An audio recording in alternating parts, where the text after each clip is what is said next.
The news drought is real. Luckily, you've asked me some questions, so let's do that. Want the latest Apple news, leaks and rumours? Subscribe and ring the bell. First up, NH asks, iCave answers. Mark Rober recently did an interview with Marques, see the Waveform Clips channel, where he discusses his patent created while on the Apple Special Projects team that uses VR to minimise motion sickness while riding in a vehicle. Any thoughts?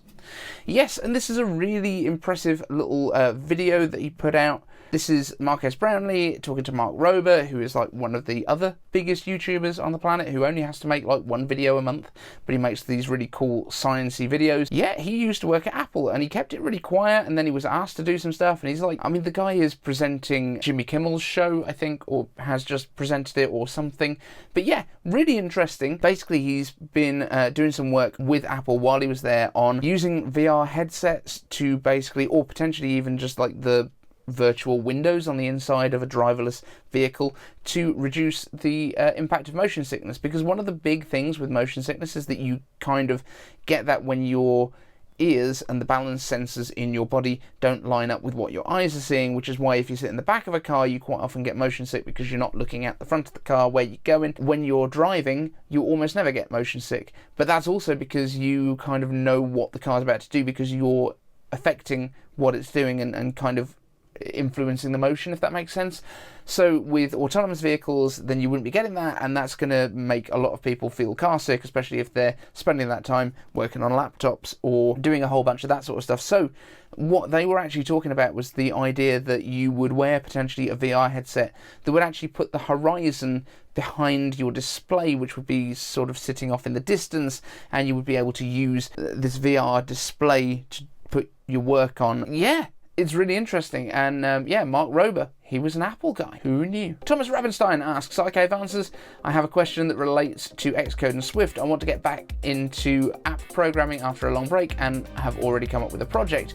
Do you have any information if there will be new Xcode and Swift versions released in the autumn together with macOS Ventura? Yes and no. It kind of already got released, but I think it's in beta at the minute, and it is Xcode 14, and the release date that the website that Google has given me was the 2nd of June, so it was literally just before WWDC, so I think it was basically they were introducing the stuff at WWDC. Once people have played around with it, they're on like beta 4 or 5 at the minute, so yeah, it's there, all the new stuff is in there, go play with it. It's all free. Evan Rodgers asks, iCave answers, with Apple likely to axe the 128GB iPhone Pro, will we still get a 2TB model to replace it? And I'm not sure if the 128 is getting axed. We have heard some rumours saying that, but also there's potential that it would stay at 128, and that's part of the reason that we haven't got so many 128s that were available for Macs. So we went to the 256s, which slowed it down, and that's...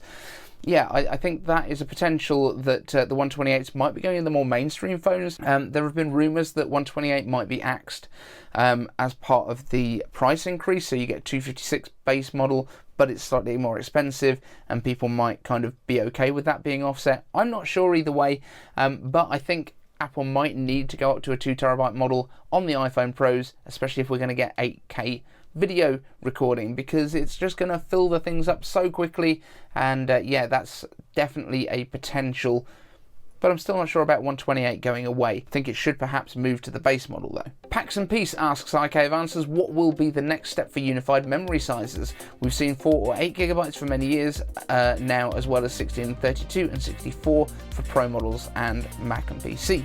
Now Apple's gone to 24GB with the MacBook Air top version. This is still based on that 8 base that we've been using. My iMac that I used for years had 24GB in there. So the 24GB unified memory for the MacBook Air is basically because there were people complaining they couldn't put enough memory in there, because even when you're doing light tasks compute-wise, you might actually just need more RAM, more unified memory. You might be doing some sort of compiling stuff that needs that, but you don't necessarily need a huge amount of compute. So what I would assume is that you get an 8GB chip and a 16GB chip to get the 24. That would make a lot of sense. I think with the MacBook Pros, we're probably still going to start at 16 and 32, and then 32 and 64. I think that's absolutely fine. I think that the 16GB cap, though, on the base M series MacBooks, just wasn't quite enough. I mean, I could see them going up to 32 perhaps in the Mac Mini, but who knows. Team Kinetics asks, iCave answers, with the move to Apple Silicon, do you think the hardware improvements will all be fairly minor, with Mac hardware updates looking more like small year-on-year improvements that we see with the iPhone and iPad?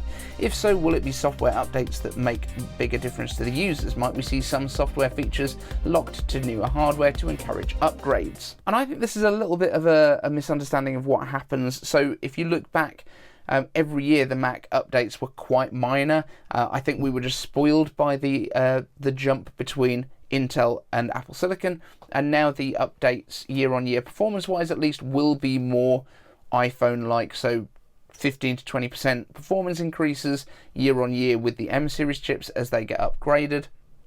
Still look for around about a 4-year refresh cycle in terms of hardware design. So I think, for example, our MacBook Pros that come out this year, hopefully by the end of this year, with M2 Pro and M2 Max, will look exactly the same as last year's. The only things that might change might be upgrading those ports, so potentially from HDMI 2 to 2.1, going to the faster SD card slots, things like that, but that again might be next year. But they might come this year, and then we get our M3 big performance boost because we go to 3nm next year. But yeah, don't expect huge changes in the chips year on year. I don't think Apple's going to particularly lock software features based on the age of the chips, because Apple doesn't necessarily want you to upgrade your Macs as quickly. A lot of people talk about, oh, there's no point upgrading from the M1 to the M2, as if most people would. That's not how this works. It's not even the same way that iPhones work. Most people with a 12 didn't get a 13. The only people that do, YouTubers that want to review them. And I didn't even do that. So I think it's more important to look at what the 3-year or 4-year cycle is like, and I think that's more the kind of pace that most people upgrade Macs. However, if you do want to stay on the bleeding edge, it's a much better idea to get a base model and then upgrade every year and then resell your previous one, because you don't drop as much value that way. But yeah, I don't think the vast majority of people need to upgrade year by year. It's just not the way that things work. James Apple asks, why are you buying an EV? Is it because of gas prices at the pump with litres prices over there? No, not at all. And just to be clear, I'm not 100% getting an EV. I'm saying that I'm looking at them as an option potentially, because I have got a company car coming with my new job, which is great. They've suggested like Golf, BMW 2 Series kind of cars, and this is about the same price point. So the reason that I would like an EV is, number one, they're better than petrol cars just generally. Don't see why anyone would want to buy a petrol or internal combustion engine car at this point. Number two, it's going to be cheaper to run in general. It is everywhere. It's not just here with the prices. And yes, fuel is more expensive over here, but bear in mind as well, we all have almost zero toll roads, and we have, because that's just built into our fuel price rather than charging for the mileage that we do. Buying an EV is just the right thing to do. They're better cars. Internal combustion engine cars are going to be illegal fairly soon, or, to sell new ones, so I don't see why people would want to buy them when they know that's coming. Yeah, just doesn't make any sense. James Apple, is it going to be one redesign iPad nothing with Apple Watch's new SE, 8 and 8 Pro and the iPhone 14 lineup at the next event? Because I've noticed that Mark has hit or misses on what comes at what event in the fall event timeline. For example, he said there was no iPad at the iPhone 13 event, but we got an iPad nothing and an iPad mini, along with our usual suspects, the iPhone 13 series and Apple Watches. Yeah, I think your lineup is about right. I think we get the iPad nothing. We might well get an iPad mini refresh as well, because why not? If you're going to have the new A series chip, might as well throw it in the new iPad mini. It just makes sense. I don't understand why people think that an iPad has to have an 18-month shelf life, whereas the phones have a 12-month shelf life with the same chip, and then you end up skipping odd chips. I don't know, but that's what it seems like to me. And then we'd get our iPad Air with an M2 in the spring next year. We'll get our iPad Pro with M2 most likely in October, because it looks like they're delaying the iPad OS until October, and all of the big new features are for Pros, because they have to have an M series chip anyway, so that makes the most sense to me. Let me know your thoughts in the comments. Team Kinetics asks, iCave answers, what are your favourite new features for iOS 16? Wish list for future iOS updates. So for me, my favourite new feature is actually that weird little percentage in the thing. Apparently it's controversial. People have been saying that they hate the way they've designed it. I think it's absolutely fine. One thing I would say though is when I was driving yesterday and using my iPhone as a sat-nav, it's really hard to see what your battery level's at, because I had to turn off the charging aspect on my MagSafe mount, basically because the phone was getting too hot, because it was like 33 degrees again here yesterday, and it would have been nice to just be able to see if I was about to run out of battery, because it doesn't give you the fill on the battery level indicator anymore. But also, like, I shouldn't be looking at that detail when I'm driving anyway, so the fact that I couldn't is probably a good thing. I think that's a really good feature. I do like the new lock screens. I think those watch face style widgets and the displays are really good. I'm going to use focus modes this year, which I haven't really used before. I've used do not disturb and nothing. This year I am going to have a work mode set up, and I'm going to have like a sleep mode set up, which I've been playing around with the last few days.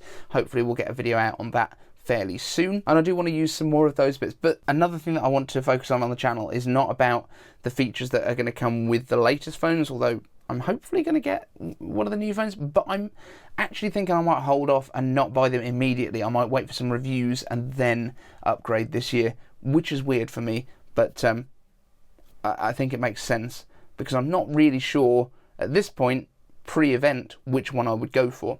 All of that being said, the stuff that's the most exciting is really those little quality of life bits.